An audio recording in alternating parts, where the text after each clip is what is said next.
Welcome back to Everything Marketplaces, where we talk with founders and leaders from some of today's top marketplaces. So this is episode 171, which is a really great group chat that we just had with Ania Smith, who's the CEO of Taskrabbit. Taskrabbit is a leading marketplace for hiring help with home tasks. Prior to joining Taskrabbit as the CEO in 2020, Ania was at Uber and also Airbnb, so she has some really incredible marketplace experience. So this is a great chat with Anya, where we got to learn more about her previous experience at Airbnb and in Uber, some of her key learnings, what led her to joining TaskRabbit as the CEO. We did a deep dive into it as a marketplace for hiring help with home tasks, got to learn more about how it's evolved, the recent growth. Anya shared tips for early stage founders, and we also had a great group Q&A. I really enjoyed this conversation, and you're going to find it a great watch to the end.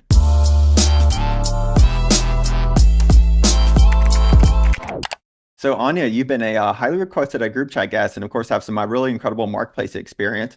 So it's great to have you join us here today. I want to start off by saying a huge thanks for taking the time to do so in advance. We have a lot that we're going to chat about with all of your previous marketplace experience, and now as the CEO of TaskRabbit. But before we do, I think it might be great if you can briefly start off by sharing your background for those that might not know you. Thanks. I'm very happy to be here. So I will be very brief. I've been at TaskRabbit for about 4 years. And prior to that, I spent a little under a year at Uber. And before then, I was at Airbnb for a little over 3 years. I took a brief hiatus. I took a gap year in between Airbnb and Uber. I moved my family to Argentina. And prior to that, I spent some time in retail and management consulting and long, long time ago, investment banking. So, have had the opportunity to live on 4 continents, have had the opportunity to travel a lot. I love to travel. It's still sort of my deep, deep passion. And I love working at marketplaces for many reasons. One of which is that they are super analytical and they're kind of a bit uh, counterintuitive sometimes. And I didn't really know that this is what I would enjoy. It's not like one day I woke up and said, "Oh my gosh, I want to work at a marketplace." In fact, I kind of started my corporate career at Expedia, which is sort of the OG of marketplaces, I would say. And I barely really actually understood that it was a marketplace. And this is 20 years ago. I'm so old. So anyway, but at some point I went into Airbnb thinking, okay, of course I love to travel, so it's going to be fun. Finally, I can be back and travel after Expedia. But that was when I really, really started to understand what a sort of gig economy marketplace is. And while I love to travel, I found that actually solving the problems that we are trying to solve and understanding how to optimize the match between supply and demand was really, truly fascinating. And it was really hard to do. Coming from retail, it wasn't nearly as hard to think about, here are the SKUs that we need to merchandise and so on. This was much more challenging because we were dealing with humans on both sides. And so both at Airbnb and Uber, I worked on the supply side. So I definitely have a very soft spot for taskers now at TaskRabbit. Yeah, that's such an incredible background, and thanks for sharing with us. So I wanted to go back to your previous experience at Airbnb and Uber, since those are, of course, two notable marketplaces. And to start with Airbnb, can you briefly walk us through your experience and maybe what some of the biggest challenges and key learnings were from your time there? Yeah, so one of the biggest things, one of the coolest things is the sort of gig economy marketplace has not been around for that long. I mean, 15, 16, 17 years, it's not that long. And really, it was between, I would say, 2010 and 2015, where there was just a lot of thinking going on in the space and a lot of innovation and really trying to understand how liquidity is really important, how density is really important, how in a marketplace looking at totals or averages can really skew what you're trying to get to, and you won't be able to really diagnose the problem. So at Airbnb, we learned a lot of those things. Um, it was just a very special time. I joined when I was like employee 1,100 or something. And by the time I left, it was like 5,000. And we had just seen incredible growth. And I was on the operations side. Definitely a deep operator at heart. And sometimes we felt like, oh my gosh, it literally would require like the CS team and part of the engineering team, and the rest of us can just go home because it was just such a rocket ship. But of course, we felt like we really needed to have a big impact on growth, particularly on the supply side. It became very clear to us that supply was dragging our growth rates. And so supply-driven growth is something that I've talked a lot about, particularly once I got to TaskRabbit. Um, we spent a lot of time thinking about how to grow supply. The thing that I loved about Airbnb, which is so many things, um, is that we had the time and the space to learn and experiment. So we just would do a lot of things. Sometimes it felt like we were throwing noodles at the wall and just seeing what sticks, but it was just about doing it quickly and as quickly as possible, understanding, does it make sense to do sort of local activations? Does it make sense to have more influencers? Does it make sense to provide more services to hosts? What will really get hosts to come and stick and be on our platform for a long time? And so there was just a lot of learning and opportunities and a lot of experiments. And I felt very thankful that I was working at a company where we had the space to do that. And then you mentioned as far as, joining Uber. And so kind of going from a sharing economy marketplace to more of like an on-demand kind of marketplace, were there any kind of specific learnings maybe from your experience at Uber? So Uber is very different than Airbnb from so many, yeah, obviously the business model, but then also the culture and the people and everything else about it. Um, in 2017, when Uber was going through a lot of turmoil internally, at Airbnb, we were almost just thankful that we're not going through that. By the time I got there, Dara was in charge, and Dara's fantastic. Of course, I knew Dara from Expedia, so it had been sort of a story. But when I got there, we were very quickly deep into the AB5 debate. And I don't know if many of you remember, this is before Prop 22. And this was just like the sort of all hands on deck. What are we going to do to deal with these new changing regulations? And how are we going to respond? How is Lyft going to respond? And what's going to happen? And there was a little bit of game theory and was changing product really quickly at the expense of potentially losing growth and revenue. And should we be doing that? If our competitors are not doing that? And those types of discussions and moving very, very fast. As soon as we kind of felt like we got a handle on it, pandemic happens. And I was at Uber Eats. And so I can't explain that very first weekend when that sort of shutdown happened on Friday.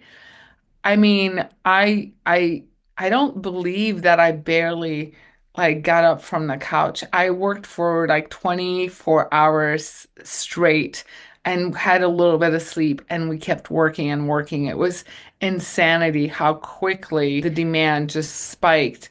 And then trying to figure out how we can help restaurants, trying to figure out how we can get enough drivers, trying to figure out how we can get drivers into couriers. I mean, there was just so much going on, and the teams were full on. So the experience was all about speed. No, that's definitely a great example as far as, speed and yeah, never a dull day with marketplaces. So Yeah. it's a good kind of transition into to TaskRabbit, so what led you to joining TaskRabbit, and could you give us maybe a sense of kind of scale that the business was at when you joined? Yeah, so look, for me, and I talked about this a little bit, why I love marketplaces, but I particularly love gig economy space because I often think back to my own upbringing and my own background. I immigrated to the US from Poland when I was 12. So it was many, many years ago, and we lived in a small town in South Dakota. Well, it's not, I guess, so small, but it's 200,000 people now, but it was maybe 80,000 people then. And it was really hard to make ends meet. And so my parents had to work two jobs, usually at a meat packing plant and at some factory making plastic bags. My mom was cleaning rooms. There was just a lot of work. And it was all about schedules and trying to manage schedules while we were still quite young and figure out how to take care of us while working double shifts.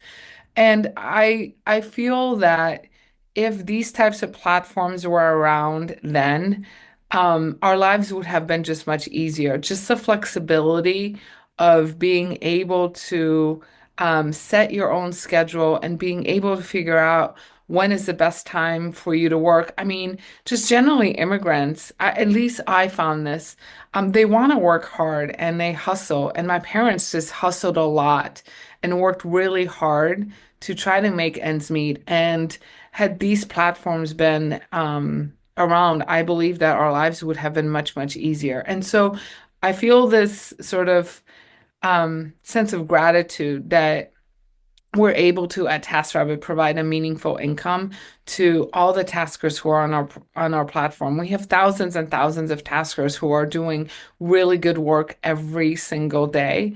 And they get to set their own rates. So they get to tell people how much they want to charge. And I feel very proud of that.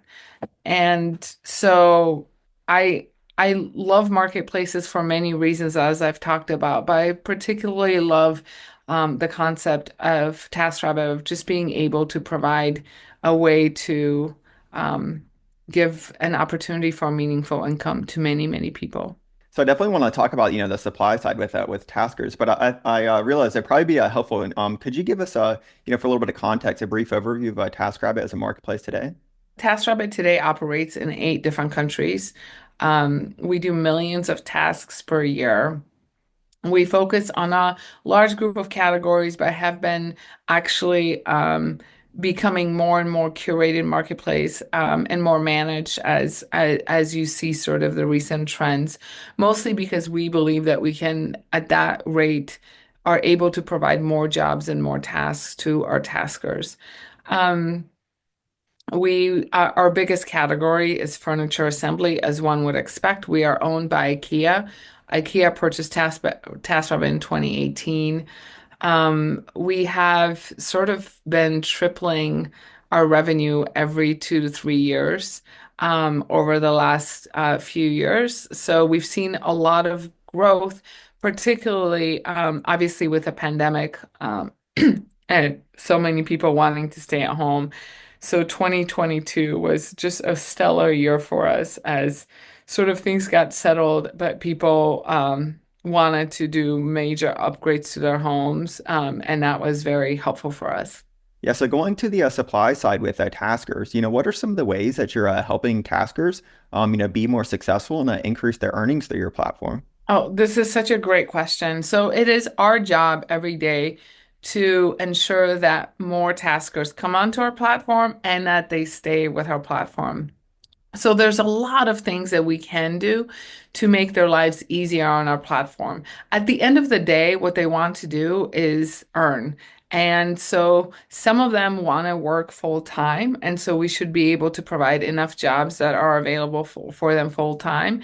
And some of them maybe just want to work in the evenings, or perhaps they just want to work on a Saturday. And perhaps they're a full-time student. So first and foremost, our goal is to provide the jobs that they want at the rate that they want. Our average rate today for taskers, an average hourly rate of what they earn is $48 per hour. In markets like New York City, it's $57 an hour. And so we want to make sure that they have all of the jobs that they need at those rates. So what else can we do for them? We can provide all sorts of benefits, which we try to do. So we just recently signed a deal with Robinhood so that taskers can have an IRA with a 2% match in the first year and 1% match the following years. Those types of benefits really help them to come onto our platform and stay on our platform. But there's so much more we can do. So we're thinking a lot about payments and making sure that they're able to get paid as quickly as possible after a job is done. Making sure that scheduling is really easy to do so that they can easily manage their calendar. Ensuring that they have protections when things don't go well. So there's a lot of things that we can do to ensure that taskers are happy on our platform, and majority of them really are. A lot of times people worry about disintermediation, or they worry about what we call gray market, where we have just a lot of people that could go off platform. I strongly believe that both on the supply and demand side, we can do things that allow people to really want to come back to the platform because they feel the protection and the benefits of the platform that outweigh any sort of savings that they may get by working off the platform. And so we spend a lot of our time focusing on these things. I'm glad you mentioned it, disintermediation, because we couldn't go a conversation talking about marketplaces without that. And you mentioned some of the ways that you're kind of preventing that through adding value through the platform. So so what are some of those ways? Yeah, so I believe it's both on a tasker side and on a client side. So on a tasker side, as I mentioned, our goal is to provide them with all the jobs that they want at the rate that they want, in a location that they want, with a schedule that they want. And so all the tools that are needed in order to make their lives easier. And if you're trying to sort of work on two or three platforms, now you're trying to manage two or three calendars. Now you have to try to copy things into a single calendar, and that is just hard to do. Oftentimes, not often, but sometimes if you've had a tasker in your home at the end of the task, they may say, "Hey, next time you need something, just give me a call directly." And part of that is because if you have a person that you sort of know from somewhere come to your house and do a small painting job, they will expect payment immediately after the job is done. Um, if it's a small job, they're not going to sort of write out an invoice and then wait for 30 days for you to pay the invoice. And we have to do the same thing at TaskRabbit, right? So today we pay them quite soon, but we don't pay them immediately.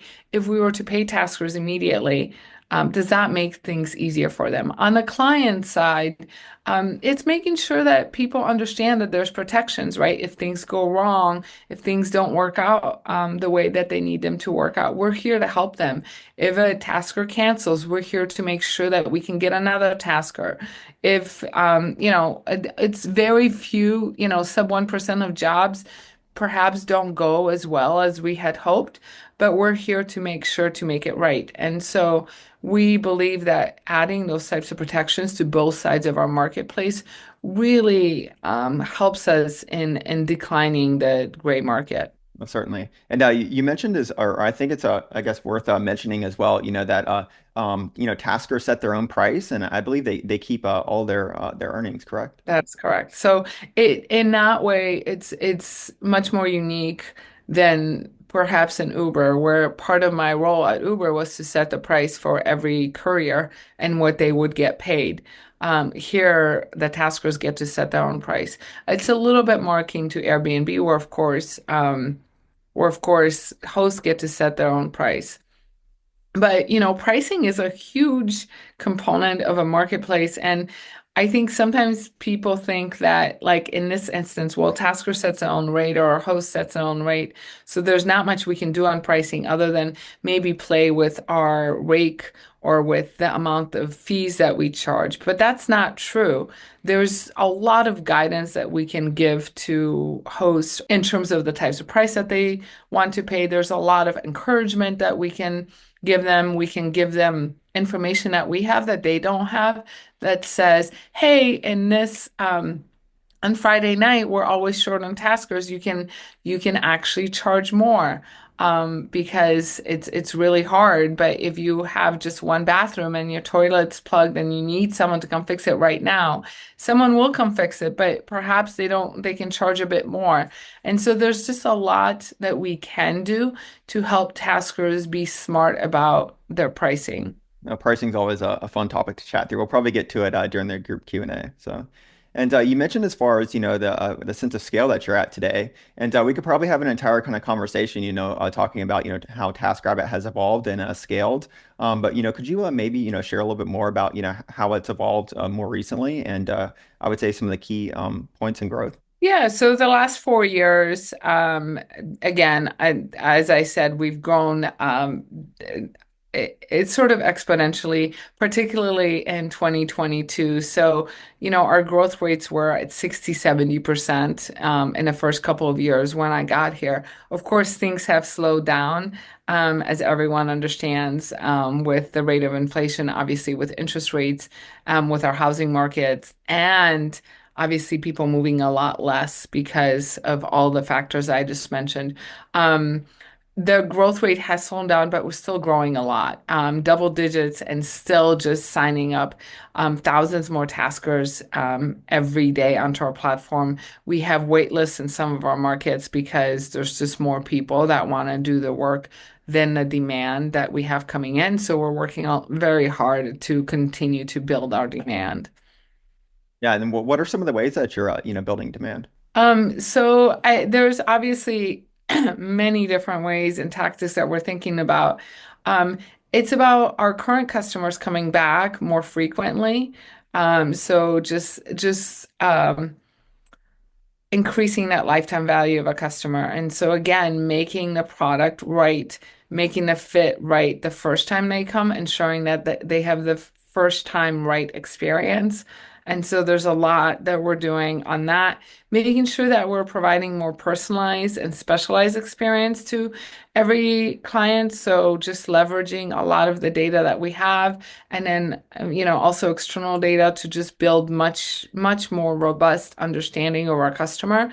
And then, of course, looking at sort of other ways or benefits that we can drive people have already been at TaskRabbit at least once to come back, whether that's via some sort of subscription or loyalty programs. So there's a lot that we can still do and build to ensure that returning customers come back more often.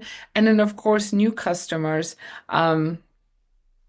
Staying really relevant. And, our brand really truly punches above its weight, which is fantastic. It's a huge asset. We've had some really exciting brand campaigns recently. So we're spending a lot of time really top of the funnel, continuing to grow our awareness, particularly with Gen Z and millennials, because the brand is well known on both of the coasts, but perhaps less so in cities like Denver or Dallas and so on. So we're spending a lot of our efforts in those markets to make sure that people recognize how we are there to help them make their lives easier every day. And that's been really fun. I can imagine. So, and one thing I wanted to ask about is, the relationship with IKEA, and I'm sure a lot of us have gone to, the IKEA site and seen the, assembly by TaskRabbit there on the checkout. So, could you share a little bit more about that? And maybe the I would say like the distribution advantage that might provide. Yeah, so look, IKEA has been a parent for now 5, 6, 7 years. It's been quite some time. I think it really puts us in an advantageous position for many things. First of all, we have access to all of the customers from IKEA. Um, are we leveraging that opportunity as best as we can? Not yet, but we're making a lot of progress. And there's millions of people who walk into an IKEA store every day and who visit the IKEA site every day and the IKEA app. So we're excited for that opportunity.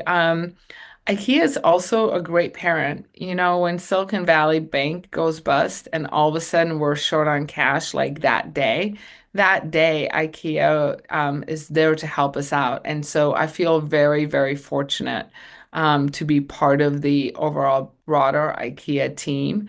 And they have struck a really good balance of ensuring that we still can operate very independently. I report to a board. It's not like we're a division of IKEA, while also being able to work closely on projects that make sense, which is includes things like merchandising in stores, includes obviously tech integration and so on. So, and then finally, they've been able to help us really grow internationally, right? So we have expanded to 6 markets in Europe, and that's been a lot of fun.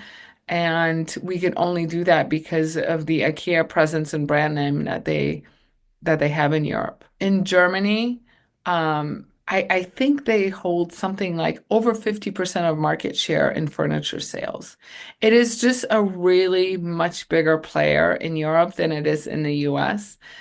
So that's been a great learning for us as well. Yeah, I was going to ask about that as far as like when it comes to geo expansion into new markets. I can imagine, as marketplaces we all kind of face the cold start problem, but that might be advantage kind of expanding into some of those markets. Absolutely. It definitely starts with just some sort of flywheel, right? We have one or two categories in the IKEA stores. We have instant exposure.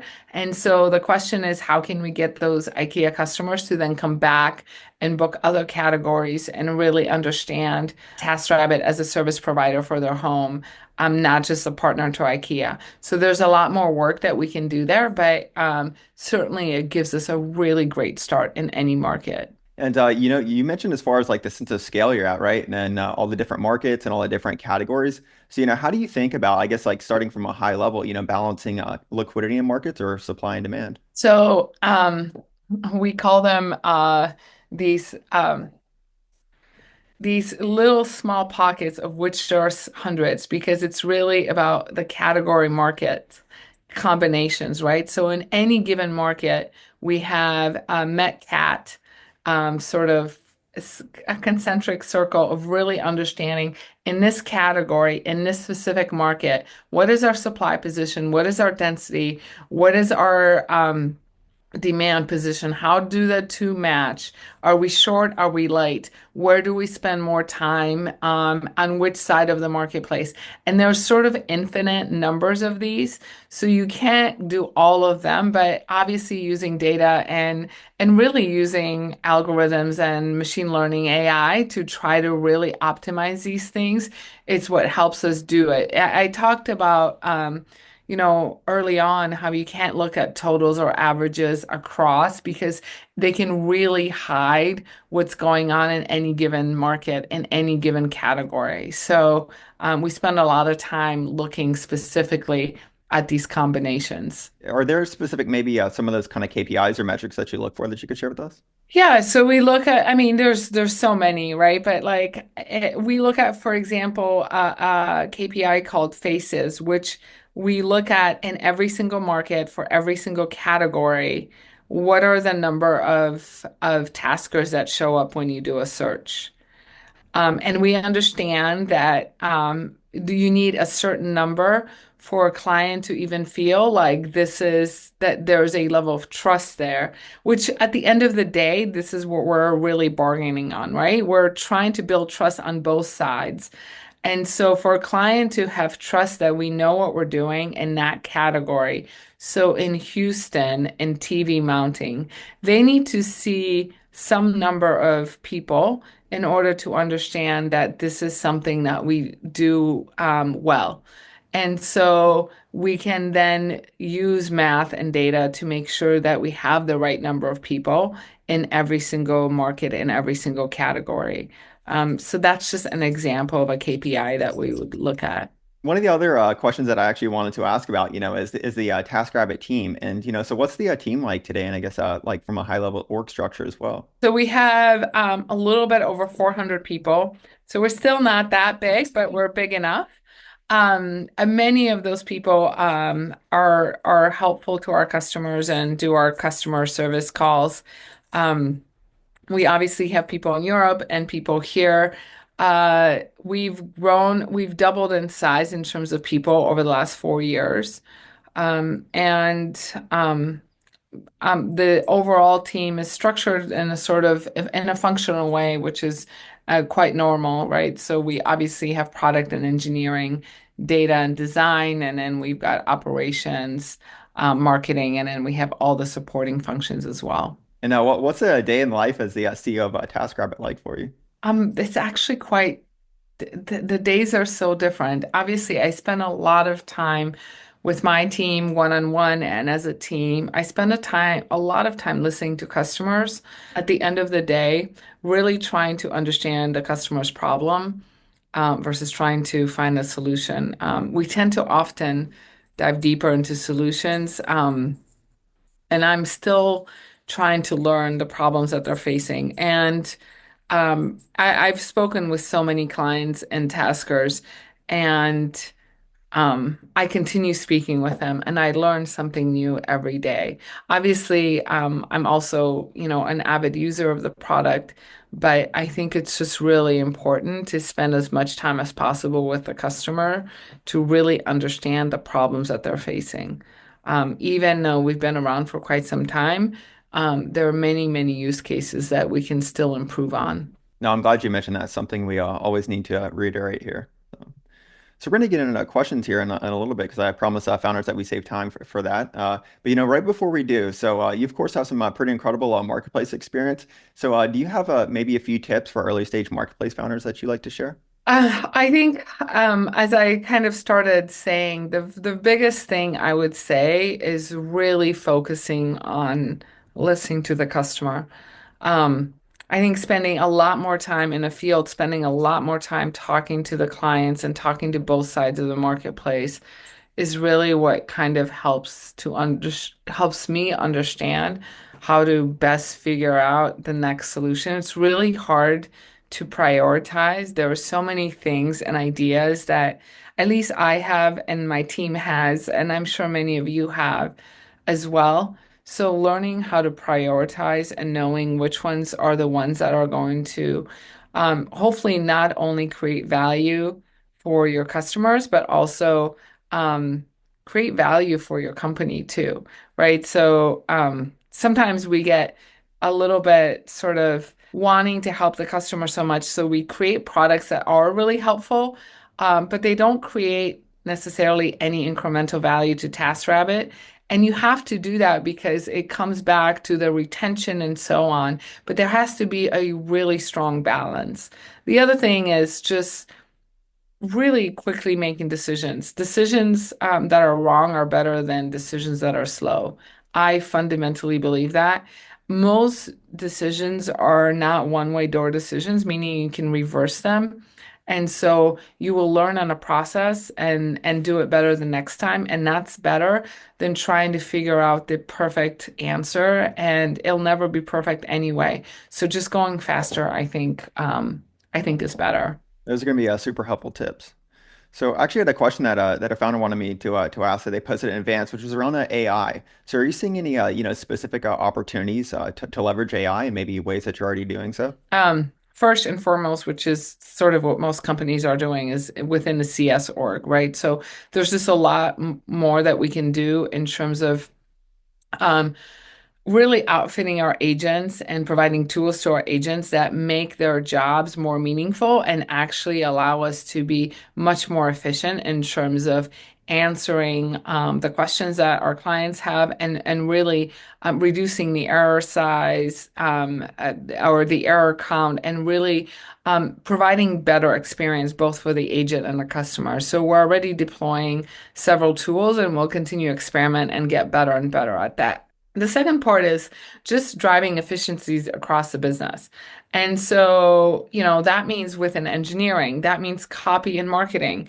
That means, every single executive and everybody else knowing how to use tools properly that just really help us to be more efficient in our everyday, day-to-day jobs, I think is really important. Excuse me. And so providing the right environment so that people can learn and experiment and get better and better at using tools, I think is really important. And then finally, and this is the hardest part, but this is where we're spending most of our time, is really thinking through how we can leverage AI to optimize the match between supply and demand.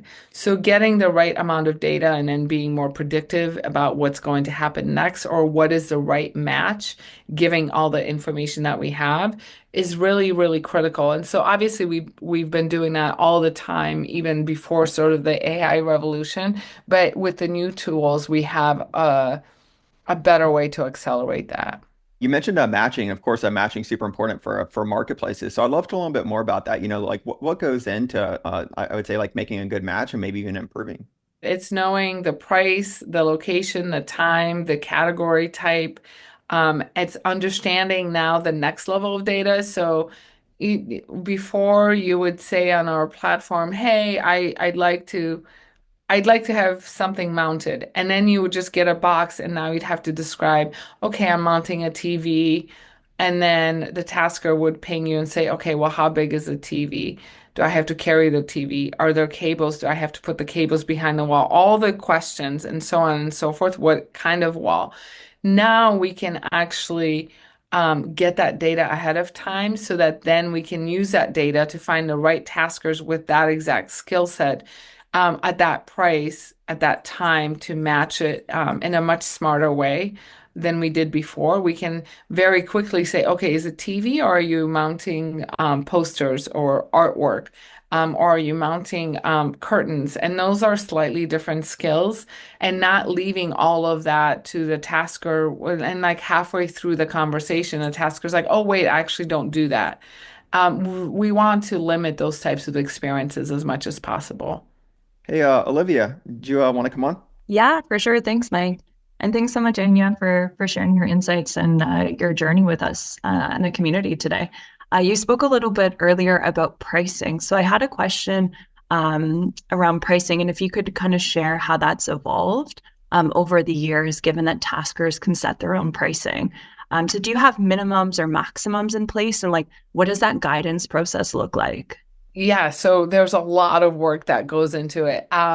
I don't believe we have either mins or maxes. I think perhaps in some categories we're starting to experiment with that. I think we're most likely what we have found most effective is to say, hey, in your category, in this market, this is the range. You have a lot more room to go up, or hey, are you finding that you're not getting as many jobs? Here's the range. You're pricing too high.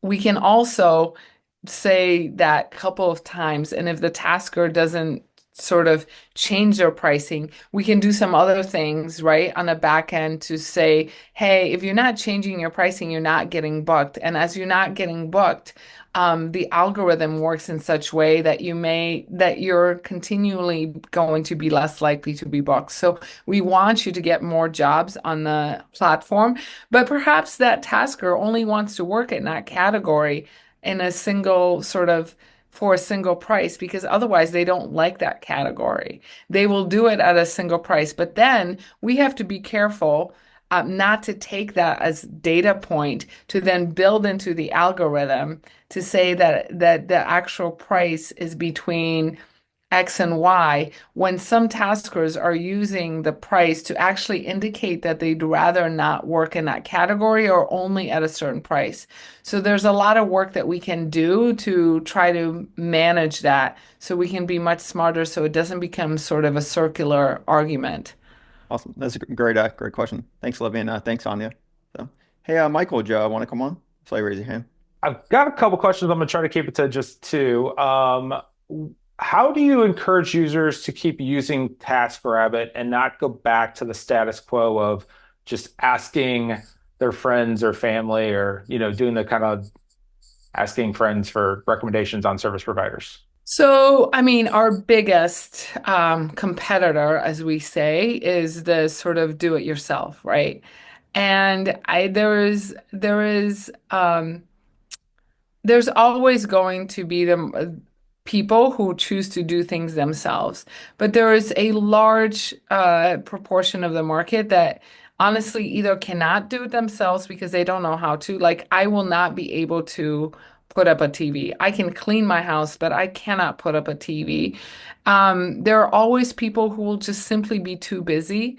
And so they use service providers in order to help them manage their time. So it's our job to find those people and to indicate the value that we're providing to them by sort of giving them more time back, time that they can spend with their family or on their hobbies or working or whatever else it is that they prefer to do with their time. And so we have to ensure that we're building a message and a value proposition that resonates with them. So it's always hard to do, but there's always a balance of people who come back and new customers.